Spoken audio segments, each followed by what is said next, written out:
division, divide z into 5z square minus 80 by, you have to divide this one by 5z into z plus 4.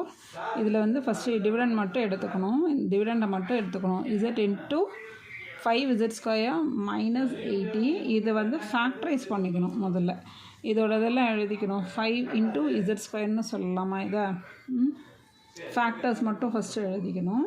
அப்புறம் minus 80 எப்படி எழுதலாம்? 5 into 16 அப்படின்னு எழுதிக்கலாம். முதல்ல இது மாதிரி ஃபேக்டர்ஸ் எழுதிக்கணும். அதுக்கு z அப்படியே இருக்கட்டும். இது ரெண்டுலேயும் காமனாக இருக்கிற நம்பர் என்ன? 5. ஸோ 5z, 5 வெளியில் எடுத்துட்டோம்னா 5zன்னு ஆகிடும்.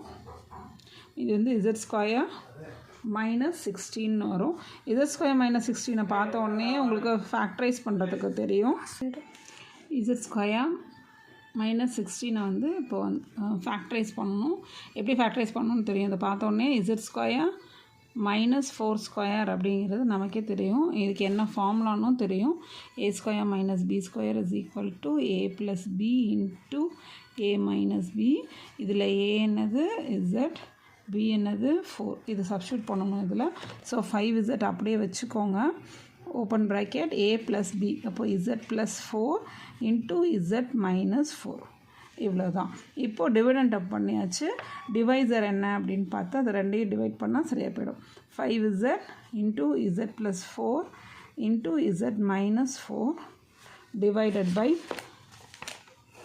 இங்கே என்ன கொடுத்துருக்காங்க? எதால் டிவைட் பண்ண சொல்லியிருக்காங்க? டிவைசர் என்ன கொடுத்துருக்காங்க? 5z into z plus 4. இதில் z plus 4 z plus 4 first cancel ஆகிடும், 5 கேன்சல் ஆகிடும், z கேன்சல் ஆகிடும். So your answer is z minus 4. இதுதான் ஆன்சர்.